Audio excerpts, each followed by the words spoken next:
Good morning, afternoon, evening, wherever you are, and welcome to NerdTube. And it's time to talk about Andor, episode 11. This is the penultimate episode, The Daughters of Ferrix. I'm here with cousin Cheeto and Ginger Greek. How you doing?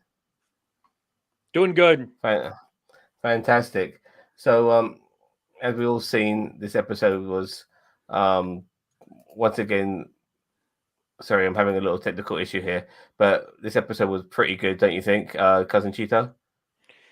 Yeah, I thought it was really good. There's a couple of sticking points that we can get to, little nitpicks as per usual, but honestly, I mean, no, it was a pretty solid episode in my opinion.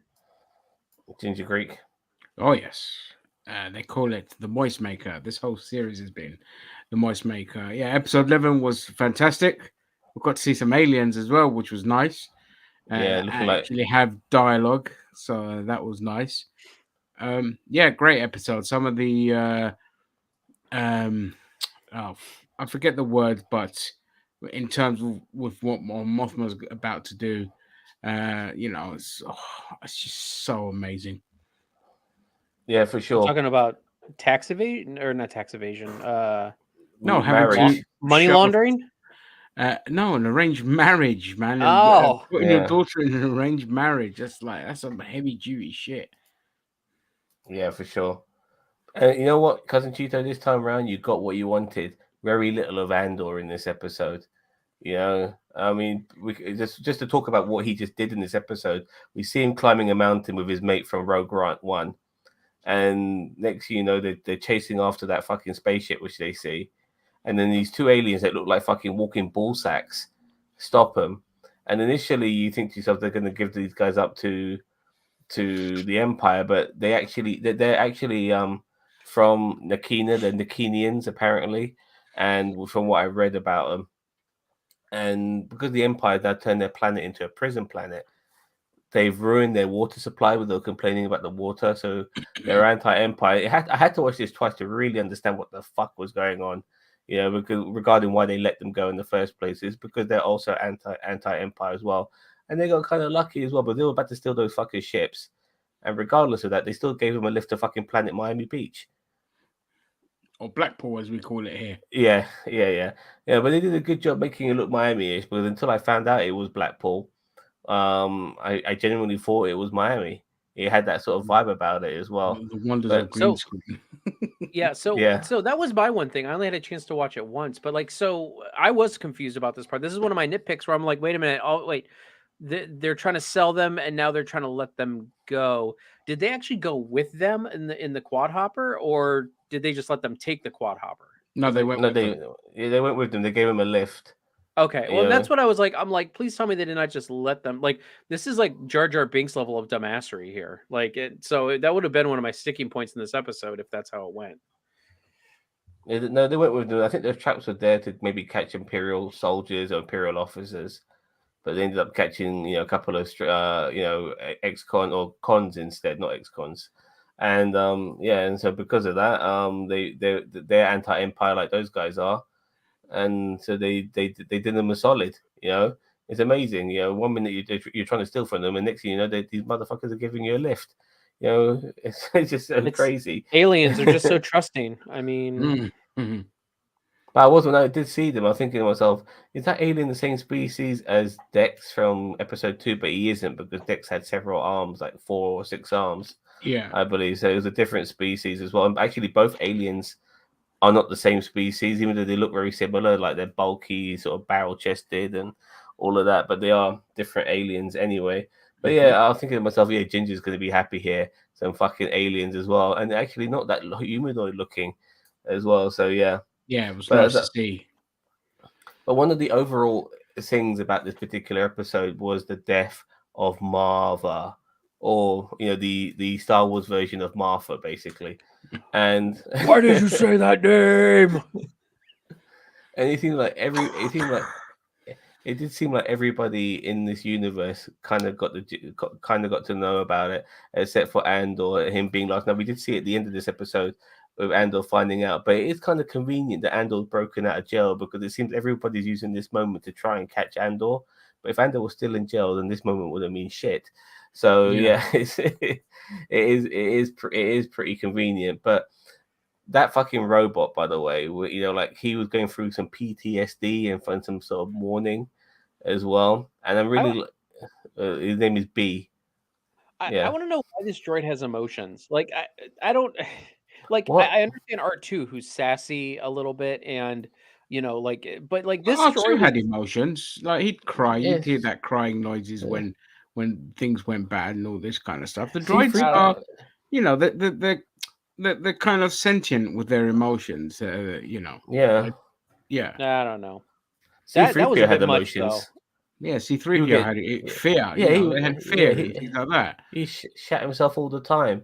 And Yeah. that one with the droid in Solo, which she had emotions as well. Like she was always very uptight, you know, And about fighting certain the things. robot revolution and all this kind of Yeah, stuff. exactly.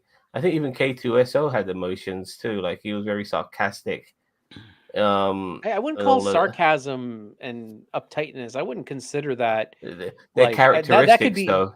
their Their characteristics, but I wouldn't yeah. call it emotion. Like, you know, you're talking about characteristics, not emotion. I Well- mean, I get what you're saying though about like, you know, like R2, you know, being worrisome every now and then, C-3PO shitting himself. I mean, that I would see as emotions because you're showing fear and like worry and stuff like that. But I don't know. It was a bit over the top for me. Even the droid in Mandalorian, like even he explained how he changed his personality to a degree. One minute he was a bounty hunter, now he cared for people. Actually That was cared. a programming. That was a program though.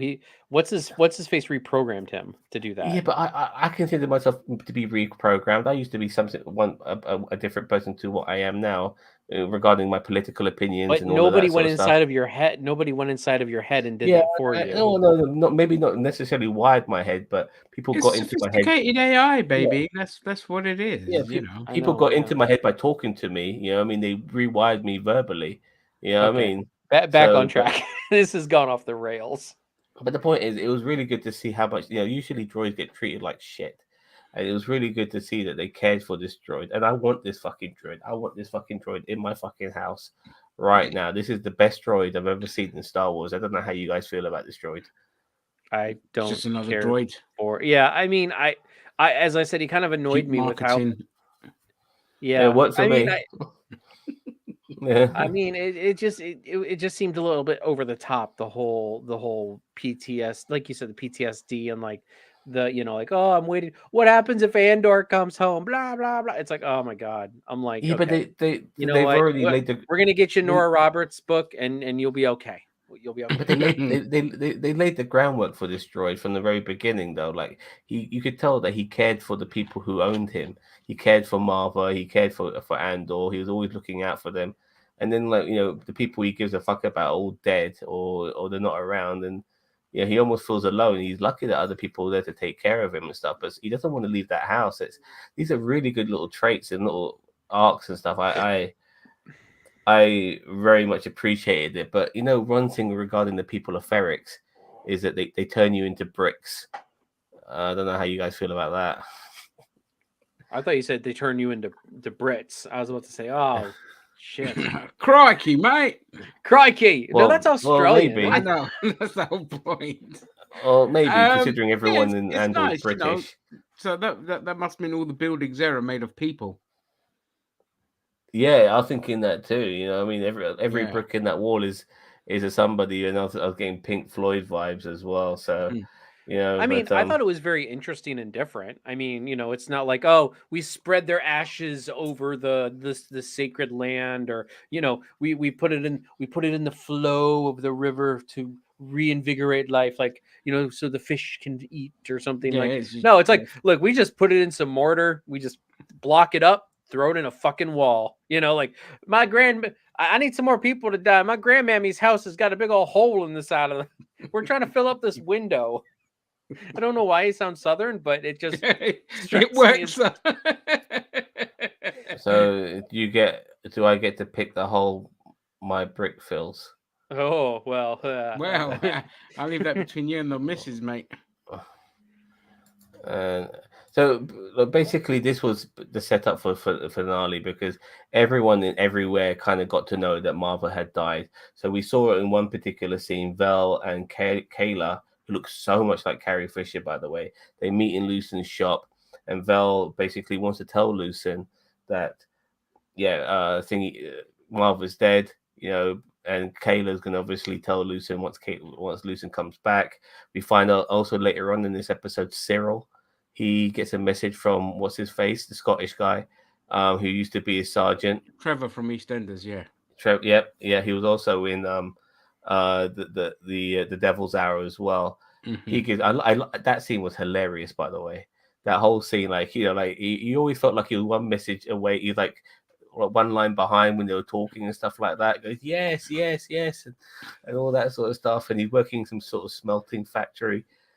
Found it very funny, but he's obviously relayed to Cyril that Thingy's dead.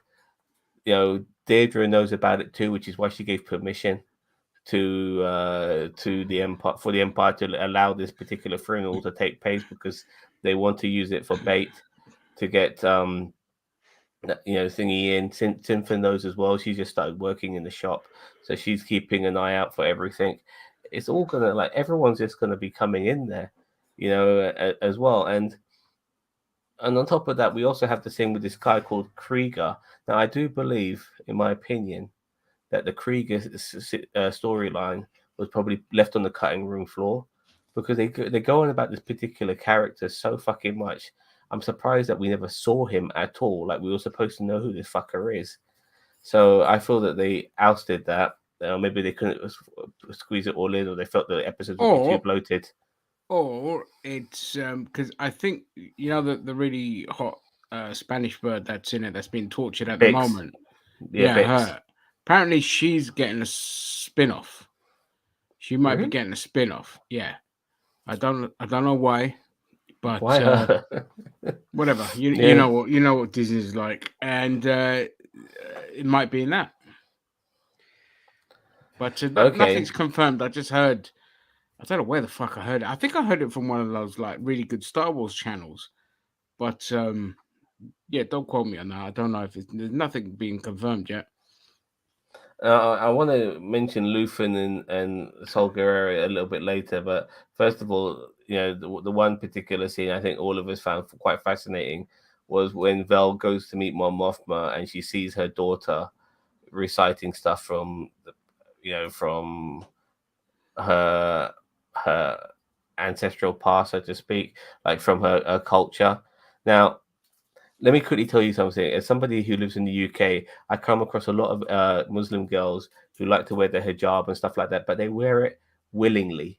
You know what I mean? And it's a form, in my opinion, it's a form of fucking identity, because there's the same Muslim women in Iran are not wearing it willingly, and they want to take that fucking shit off because they've been forced to fucking wear it. And so, in my opinion, this young girl here, what I'm trying to correlate that to is that this young girl here in Andor is kind of just thinking, yeah, this seems really cool. My mom and dad don't want to have anything to do with our cultural past, but I'm going to get involved in it and all of that bollocks, because she can express herself. But deep down, in my opinion, if she was brought up in that culture and got married off at 15, she would fucking hate it. You know what I mean? What do you guys think of that scene? Ginge? Yeah, it's kind of very telling of what we was talking about earlier, about how young people get easily, brainwashed into following certain ideologies. I never told the traditional line like you did, but obviously that is true what you say. But for me, it was just it's one of those kids just want to find purpose and meaning, and that's where she's finding it, and it looks like she's going to be okay with being married off. Lay them off, ma. Yeah, well, I think we might do, if she does get married off. And you can tell during that course of that scene, Mon Mothma's got some real, decisions to make. I mean, is she willing to put her own daughter on the line for the sake of the galaxy? And obviously, we don't know if she does, but we do know that she's around for a while. So maybe she did. Who knows? But the bigger deal is, out of all of this, is the fact that she's doing these transactions. And in the past, it doesn't matter, but the Empire now are very concerned and very weary of big fat transactions. So they're going to ask, why the hell where the hell is this money going to be, and why have you sent this money around, like 400,000 credits? And that's why she obviously wants to marry this other dude, because he's very good at money laundering and all of that, and can cover her tracks. So it's going to be interesting to see what happens. Cheeto? I mean, this was fine. I mean, I don't have kind of the personal connection that you do to Exam, but I mean, like as the part of the whole rebellious teenager thing, maybe.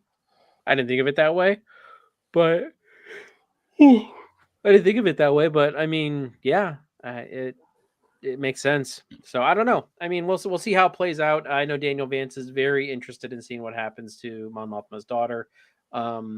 But honestly, for me, I'm more interested in what Mon Mothma is doing. So, yeah, They're connected though, aren't they? You know, I mean, what her daughter's doing is what Mon Mothma's going to be doing, so to speak. You know, I mean, it's really interesting. And will it be her husband who sells her out because she doesn't trust him, as we remember from previous episodes? Maybe the guy Tay's the person who sells her out, the person she thinks she can trust. Who knows? So. Now, in my opinion, one of the best scenes of this episode was the Lucen meets Sol Guerrera. That was fucking great. Great scene. I mean, Luthen in this whole series has been great. The problem is that MVP. In my opinion, there's not enough of him. You know, we had a whole episode without Luthen. What was it, last week or the week before? Not a single peep from Luthen. And I'm sorry, like you should have had more of a rotation in these episodes where it's like you spend just as much time with Andor, Luthen, Mon Mothma, and the ISB. Like those should be your 4 quadrants, and you should touch on all 4 of those the same. I'm sorry, Cyril. Nobody cares about Cyril. I cared about him in the beginning, but I don't care about him now. You don't? I do. I find him a fascinating wild card in all of this. He should have been with the ISB episodes ago. He should have been with Deidre. I think I don't know. I think I like the fact that he's a guy who, you know, he's probably a guy who thinks he'll do the right thing, and he might end up doing what he did before and fuck things up. You know what I mean?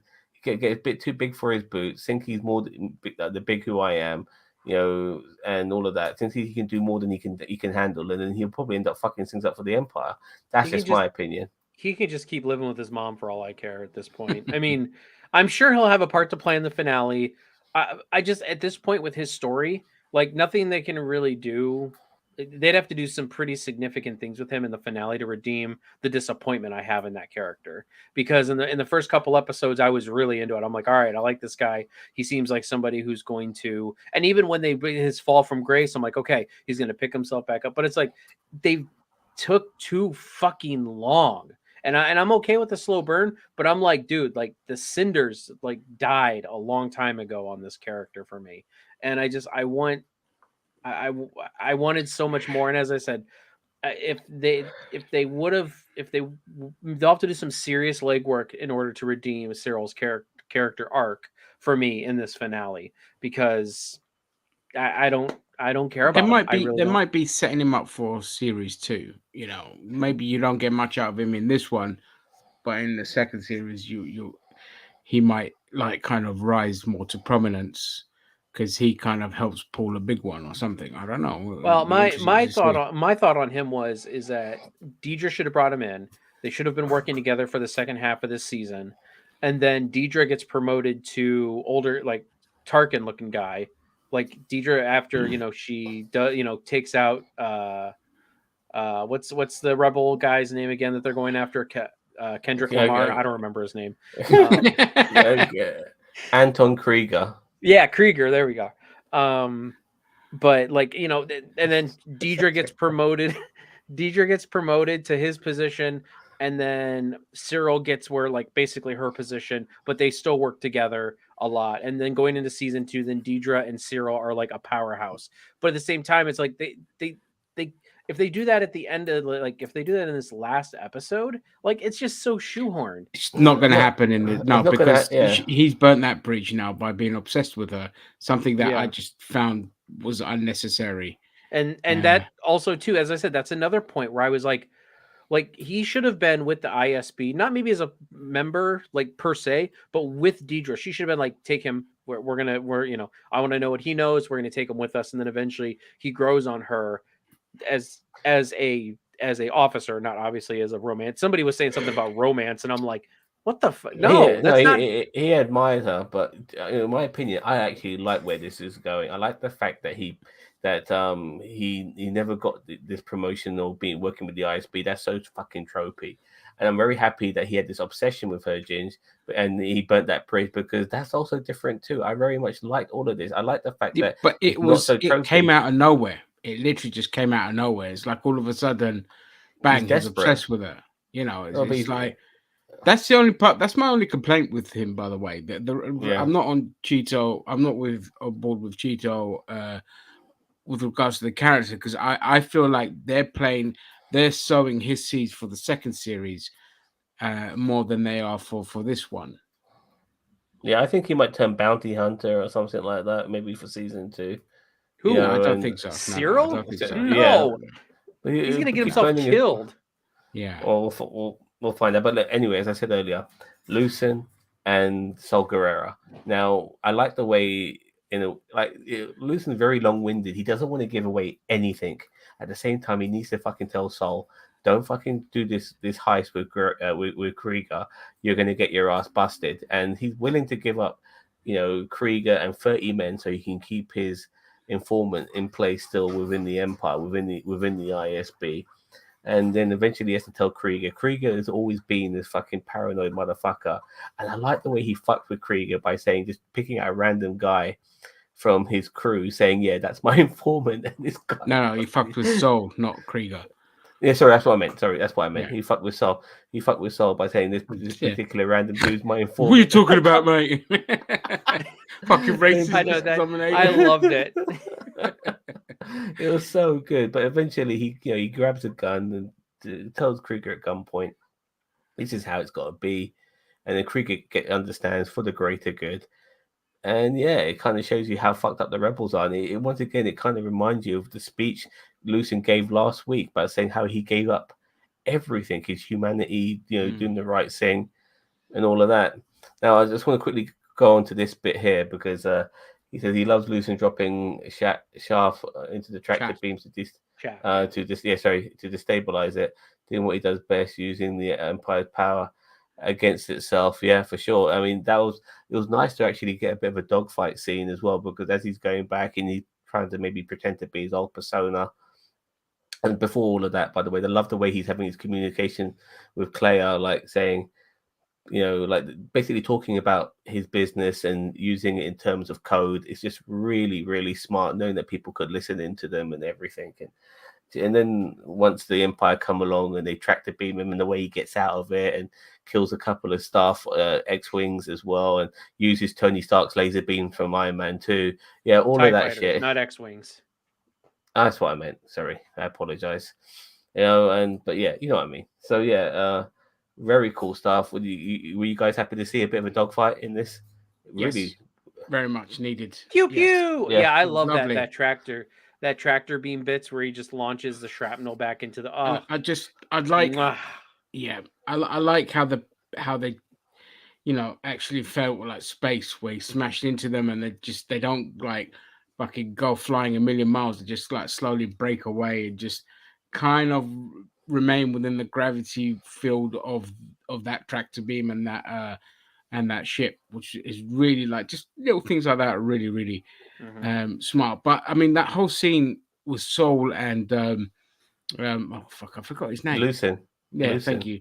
With Luthen, it's just so like Gilroy must know his war history. He must be a war history buff, because the way they talk, the way they kind of maneuver, the kind of bargaining and all this kind of stuff.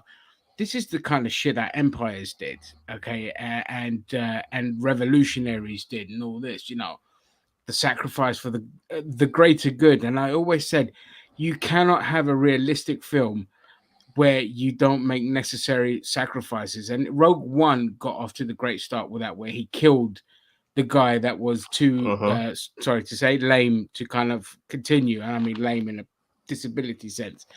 Because you cannot have any kind of slowdowns. You have to carry on. And they just put so much weight on this, and the back and forth between them you're thinking, oh shit, are these two gonna go at it?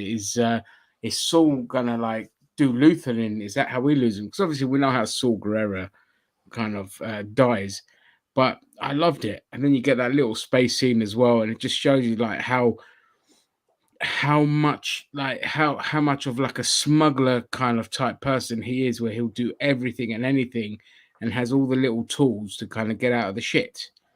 Well, and I do love this battle scene because it's just like it wasn't like plagued with like just a horde of TIE fighters. 3 TIE fighters and a TIE bomber. Like Yeah. you didn't need Yeah. like, oh, here comes 3 wings of TIE fighters, oh, now Luthen's going to pew pew them all to death. No, 4 ships. 4 fighters. He took them out. He did a great job. Boom, he was gone. Yep. Like there might have been some more ships, there might have been some more TIEs on that thing. They didn't have any time to launch them. Like that was it. It's not like we had some big huge pew pews. It was a good tactfully written, well, not tactfully. It was a well written, tactically written scene that less is more, especially in this scene. I thought it was amazing. Like you have your big battles like in Rogue One, which was absolutely fucking amazing. That movie and that scene, that third act. Me and my brother still watch that film. We still get fucking goosebumps every time we watch it. I watch every now and then. I'll just turn on Rogue One if I have like a spare like 45 minutes. I'll just turn on Rogue One at that final third of the film with that battle of Scarif, and I'm like, oh. But this is there's a place for that. Not Empire Strikes Back, Return of the Jedi, Rogue One, like those battles need to be there. But it's like this is more like like an Empire Strikes Back, where it's just a couple fighters versus the Millennium Falcon, and it's just a tactical battle, and I loved it. It was great. Get in, get out. That's how I saw it. He didn't overstay his welcome. He just took him out, got his coordinates, and jumped to hyperspeed. It's not like in what was it, the Last Jedi, when you got or maybe it was it was Last Jedi, where you got Poe Dameron taking out like a freaking super Star Destroyer or something like that with one X-wing. I'm like, give me a fucking break. I'm like, doing fucking skids in space and all this kind of fuck that film. Yeah. I'm like, I love Poe Dameron as a character, but yeah, like that a lot of that stuff they did, just fuck it. Anyway, sorry, go ahead, Sam. No, I mean, we pretty much covered everything. Obviously, at the end, we see Andor and his mate talking about letting other people know. This is one of there's many ways we see the birth of the rebellion. It's not just necessarily one particular faction. There's all these different things happening across the universe. And here's one of them where Andor and his mate from Rogue One, they're talking to each other and saying, we have to let people know what the fuck happened here. You know what I mean? Like, because you get an idea that a lot of these people in jail were all innocent people, like Andor was. People who didn't deserve to be given the sort of time that they were given, and yet they were also killed as well. They were never released, and so he wants to spread the word, and all of that. But we know that they split up. Andor gives him a pistol and probably some credits. And by the way, it was very convenient that Andor's fucking box of credits. Yeah, I know. Still there, yeah. Yeah, like nobody looked up there. No cleaning person looked up there. It didn't look like it was super well hidden. Let's be real. Even if nobody could open the box, they would have taken the box. You know what I mean? Like, it's just weird. But regardless, he's got his moolah, he's got his blaster, and now everything's kind of set up for this big maybe showdown in Ferrix next week, with all these different factions coming into play, all wanting to kill fucking Andor. It's crazy. And here's something that worries me is that here we are in another backwater planet with the Empire, trying to track down 1 or 2 or 3 people, which in this case it's 1 with Andor, on this backwater planet, and he's going to get pinned down in this one. Like, I mean, the Mandalorian season 1 ended that way. Book of Boba Fett ended that way. I don't know. I'm kind of scared about what's going to happen next week. If they can subvert the trope that they've kind of set up, like if it's going to be like Andor, just like bouncing from building to building, like being tracked down by all these different factions, I'm not on board with it. I kind of was hoping for something better as an end. I don't want it to just be a manhunt for Andor through the city streets. I don't know. he Well, I really mean, has. I honestly, I don't know what to expect in the last episode. We Yeah, might even and get neither do I. Krieger's ambush in that episode, yeah, I'm because thinking it that hasn't too. happened yet. So there's a plethora of things that you know, but I like that I don't know what the fuck is going to happen. Mhm. It's just like we could get a trope, we could get a completely different thing, we could get Saul Guerrero kicking into action, we could get anything. Well, Well, go ahead, Scott. he has like two reasons to go back to Ferrix, Bix and B the droid, and that's the only reason why he has to go back there. There's nothing else really. There's no other reason. The big man, as the Empire was saying, has probably got his own family and stuff like that. He doesn't need to risk it his ass. But Bix is obviously Bix. By the way, the way that she was treated, by the way, yeah, like she looks so different. Like, she was unrecognizable.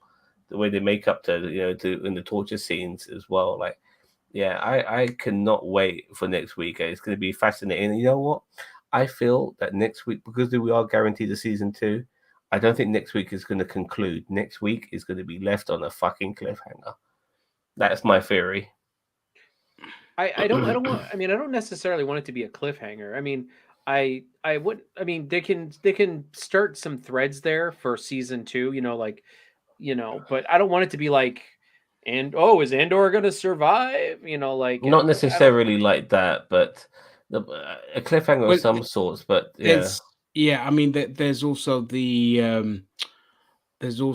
possibility that it might jump ahead a few years because this is 5 years before the Battle of Yavin, Well, and and somebody's already said they're going to do a time jump in season two. Now, whether it's yeah, at the beginning of the season or whether it's like in the middle of the season when yeah, something we don't know happens. yet.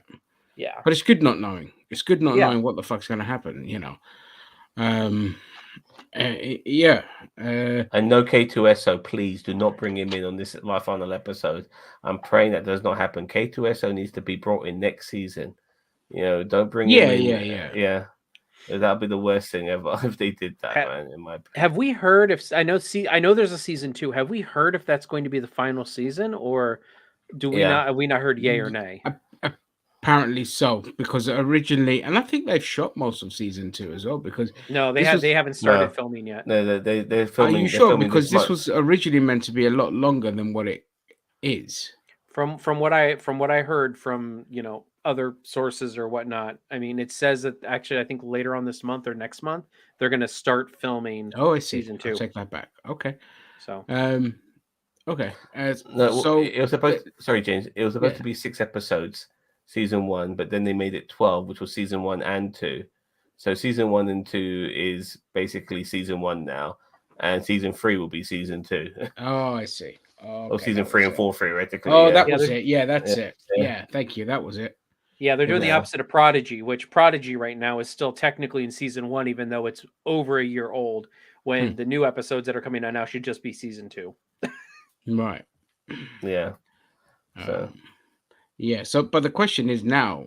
So, will season 2 be 12 episodes long? Because the viewership for Andor has been very low, thanks to the fucking and the main fault of this is shit like Boba Fett and Kenobi. People who have just been put off by Star Wars.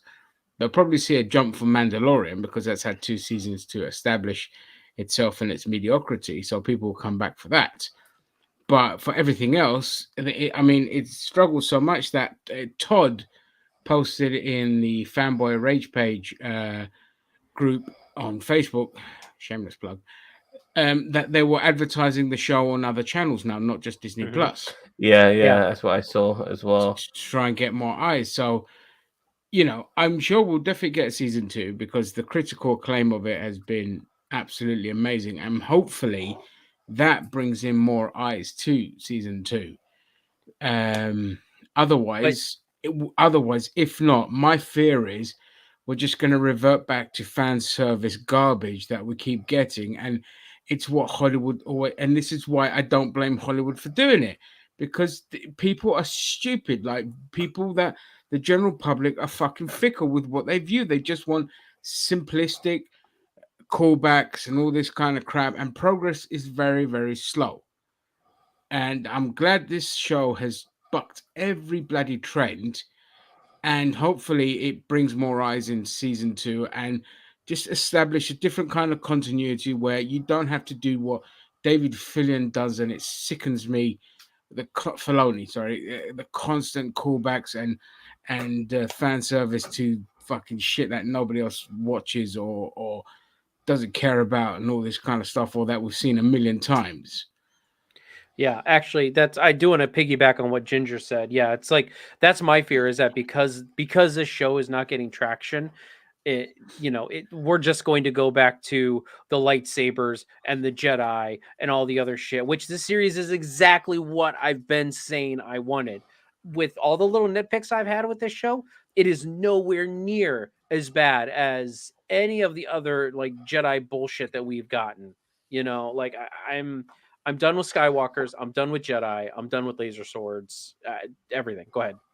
Also, there's the other fear I have for series 2 is that they're gonna be like, oh well, the viewership was low, so let's bring in Palpatine and let's bring in Vader and let's do all that fan service that will sell this show. And they're like, but it didn't really work for Kenobi either, because people got turned off by Kenobi. By the end of it, nobody was talking about it or caring about it. So it's just like, I mean, look, I don't mind if Palpatine's in there and that, because just if it makes sense to the story. But if we don't see anyone, I don't care. I've seen them a million times. I don't need to see them again. I don't need to keep seeing Luke. I don't need to keep seeing Vader and Palpatine and all this kind of stuff. And But so, isn't oh go ahead. sorry, no, go I was just gonna say, but wasn't one of the presidents of Palpatine back in the original trilogy that he was so secretive? Like people never saw him. Like after the incident, like with the fall of the fall of the Republic and everything like that. Like, wasn't it? I swear to God, I saw somewhere like years ago. Like this is eons ago. But Palpatine was never like they never saw him. He was an elusive figure. He was the Emperor. They knew he was there, but like he didn't like go in front of the Senate all the time. Yeah, but we don't have to you know, see it like that, do we? We can just see one of the ISB guys, like the one with the tash, just talking to Palpatine, like he mentioned in one of those earlier episodes. yeah. So that's all we really need. But personally, I'm like, regarding this whole show, even though the viewing's low, it's got great reviews. Everyone says that they love it. It's one of those shows with shit ratings, but lots of positivity. So I'm hoping that alone will keep it the same way, because it makes no sense to change the formula if everyone likes it, regardless of it being low viewership. Exactly. And then what happens? You change the formula, you shit on the people that love the show, and then you still don't get the viewers, because then you've made that leap for no reason. But I'm banking on the critical reception being so good that people tune in for series 2. That's what I'm hoping for. And if not, who cares? Among the fandom, we've got something that is literally one of the greatest things Star Wars has produced. And if it just outside the holiday special, sorry. Oh, sorry, my God, what a mistake to make. But if that's our takeaway from it, we have that, and the simpletons have Boba Fett and Kenobi, and they can fucking have that shit. Yeah, they can have it. They can have it. They can have half of Mandalorian as well. All the shit episodes that didn't need to be. They can have it. We have fucking Rogue One and Andor. So we're coming into the final episode right now, and then no more Star Wars until next year, unfortunately. No Star Wars movies as well on the horizon too. It seems to be very much a blank slate. Oh, we are getting Acolytes. I'm not sure if you guys have heard about that. Yeah. I saw some pictures. But yeah, behind the scenes. So that one I feel like it's going to be more generic garbage. I hope not, but I hope not. I hope it surprises me. Because I've always wanted. Sorry, I've always wanted stuff on. I've always wanted stuff on the Sith. My favorite Star Wars books have been about the Sith. Sith centric stuff. I mean, that's what I want. So let's just hope it's good. But then they're gonna have to go there because the Sith are not the Jedi. The Sith do fucked up things, and I want to see Disney go there. You know what I mean? So yeah, I mean they've proven that they've gone there with Andor, okay, and they went there very, very comfortably with fucked up shit. so they can go even more fucked up shit with the Sith and all this. It's just like stop trying to pander to an audience that doesn't exist. In terms of you keep thinking it's geared for kids and all this shit, but kids aren't gonna fucking watch this. Kids will watch the shit we watched when we were kids, the violent shit, the good shit. Yeah, You yeah, know, exactly. like I was look at the stuff like we kind of grew up with, like, and watched at like 6, 7 years old, like your RoboCops, your Yeah, fucking your Rambos, Terminator. your Yeah, Terminators, your Black yeah. Cauldron. If anyone's ever seen Black Cauldron, Commando. that Oh my Disney god, cartoon, Predator. Yeah, yeah, yeah. Predator, Watership Oh, Down. They'd Watership never make Down. Watership Down these days. Wasn't it with that Jim Henson puppet film, the Crystal something, Dark Dark Crystal? Crystal, Yeah. Oh, that was great. That was deep. brilliant. Yeah, I mean, all of that never-ending story. Oh my god, that was Oh, dark. I hated Never Ending Story. What? Rufio or no, Rufio's Hook. Sorry. Rufio? That's What the Hook. hell? Yeah, I know. But still, I hated the Never Ending Story. That's Radagast. stupid. Never Yeah, ending yeah, that story one. is fantastic. No, The kids' no. films of the 80s are the greatest The because they're best. dark as They were fuck. so No, Dark. there dark are a and lot of good kids brutal. films in the night You, in the you think 80s, you, but I've always used this as an example, but you think they could make a Goonies? You think they'll make Goonies now, where they have, a kid stuck in the refrigerator with a dead body and play it for laughs? No, You know what I mean? They'll never do that no now. You know what I fucking mean? way. You know what I mean? So like, yeah. So all the stuff that we had back then was fantastic, and nowadays it's just, I loved how dark it was. Children's films were so dark back in the day. You know what I mean? Legend. Oh, remember that with Tom Oh my god, Cruise? Legend with Tom Oh, Cruise oh and Tim yeah, Curry. Tim Curry, all that fucking shit he had on his head. You know what I Yeah. mean? All that, those horns and stuff like that. Yeah, man. Like, I grew up watching all of that, man. The 80s was fantastic for sci-fi. Total Recall. Oh my And god. there's a thirst for that. I'm sorry, Yeah, but there needs to be an understanding. Again, every assumption made by studios and parents is that things will traumatize kids or this and that. It's like no, no, no, it builds up a kind of sense of awareness and a sense of like just this kind of development of understanding the dangers that are out there. You can't live your life growing up coddled to everything. And kids have got the fucking internet. They seen shit. When my nephews were like 11, they're in their 20s now, but when they were like 10, 11 years old, they were just whipping out their phones and showing me like porn and all this kind of stuff. And you're just like, I can't say don't do that because I'll be a hypocrite and all this kind of stuff. But look at they've grown up. They're perfectly well adjusted. They're lovely boys. They work. They have no records. One's just really crap at keeping his driving license, but that's just silliness. But what I mean is just don't be afraid to take that leap. The Acolyte has to be something different, just like Andor is something different. It cannot follow the generic tropes of Disneyisms. Otherwise, yeah. it's Some of just yeah. nobody's going to want to watch it. Well, I don't want this like generic with one Sith is like kind of torn between maybe their love and whatever, and trying to be a bit goody two shoesy. No, they're Sith. They all need to be cutthroat and fucking want to stab each other in the back and all of that sort of stuff. You know what I mean?